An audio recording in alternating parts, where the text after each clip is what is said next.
Everybody, I'm Ben with Inverno Sprinklers. Basically, I start with my bucket on priming a pump. Right now, we're going to prime this pump, which is a Barkley multi-stage pump. Pretty good pump. So, I have my bucket of fun. This is kind of like a funnel. I just hooked to a spigot at the top.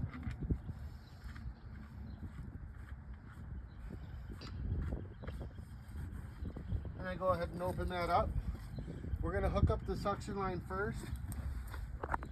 And I have a little ball valve at the bottom where there is usually a plug, but we put a ball valve that is activated by a screwdriver on there, so I just had to turn that off. Now that that's off, we're going to grab the suction line and we're going to get our 5/16 little tool, and we're going to start walking this suction line out. Now this suction line is a PVC one, well point we call them, and it has this check valve. So we're going to start walking this out. Don't mind the hole in the wader. Hook gets a little wet.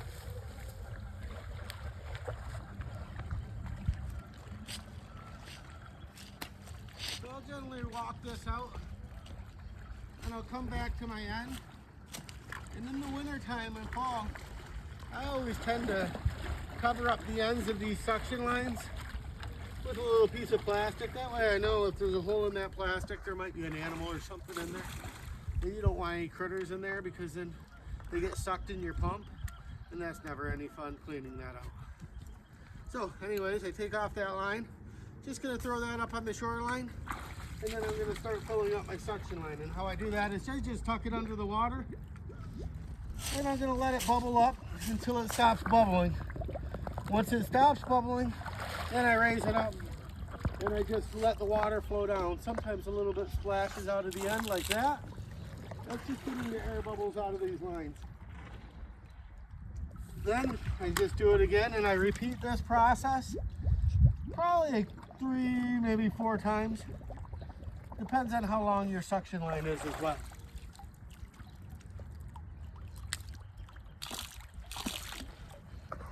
You'll notice at the very end of the suction line, the bubble will start going under the water. And once we get this whole thing under the water, then we know we're good. And again, it's going to splash out most of the time. It's just the bubble coming through and allowing the water to go down into a pocket.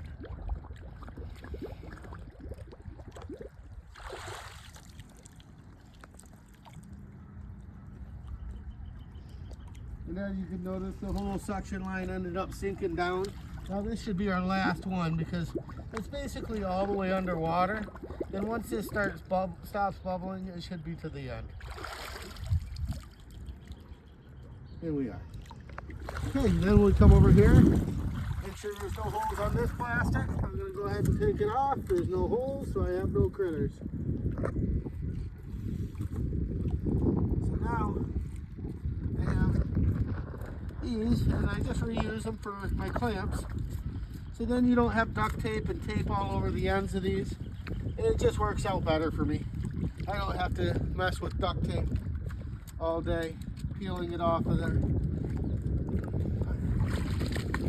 Then what I want to do is just one last little burst of bubbles, and then I'm just going to put this on this end.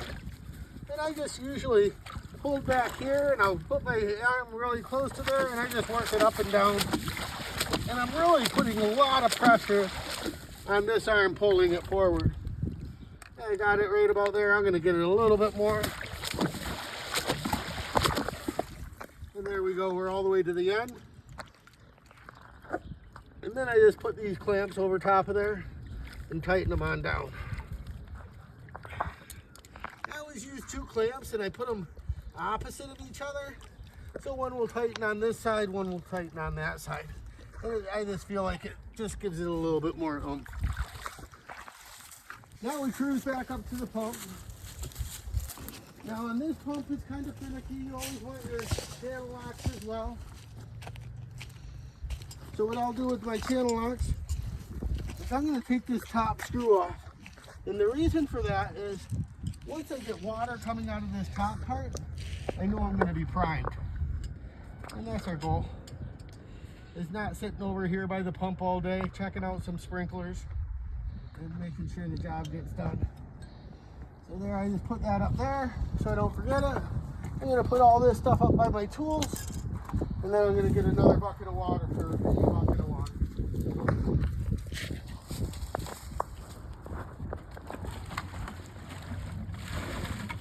Put in your bucket, grab a nice hefty bucket, and then we're just going to walk right back up here to the pump, and we're going to dump water in until we get this bubbling. I'll probably take about 3 buckets of water.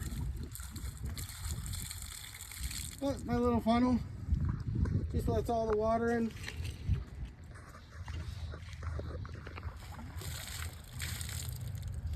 And then I just feed. Now hopefully we learn how to edit these videos and we'll speed this process up for you. Or we just push the fast forward button, probably about 15-20 seconds into the future. Maybe even a minute.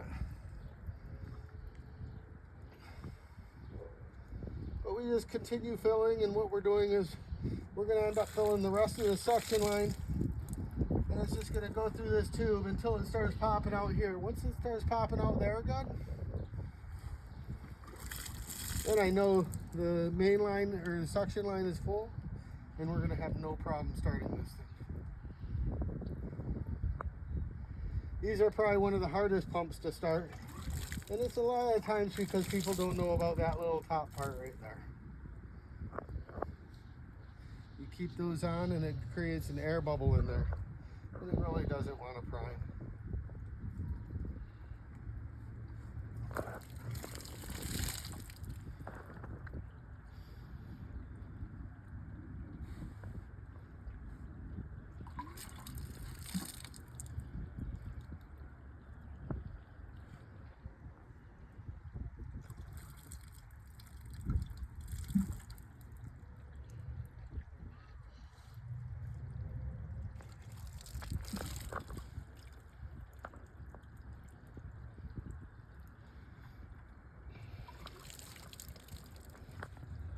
I'm going to grab one more bucket of water and then that should do it.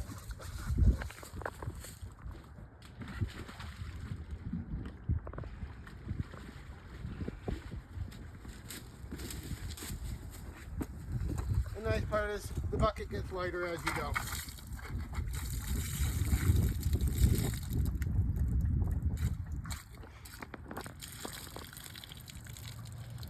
And when you're doing this, try not to spill any debris in there. See how that water's percolating out of there really good?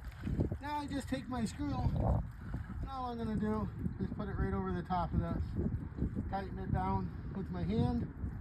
Go over here, grab my wrench. So that means this whole suction line is nice and filled.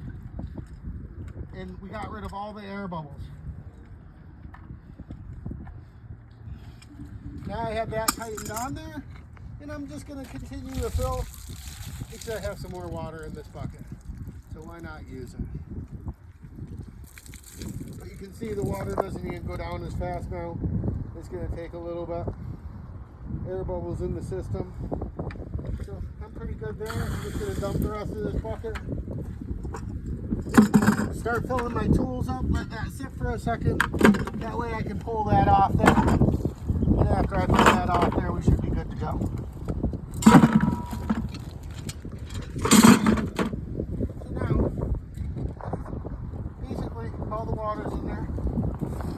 I usually do a plug-in. It just helps in the long run. If you have a plug here, you can plug it in and unplug it if need be. Now what we're going to do is I'm going to close this, and I'm going to walk over to the controller. And what we're going to do at the controller is just turn it on. Just for fun, I'm going to unplug this and then I'll plug it in when we get here, just so you can see how fast it really burns.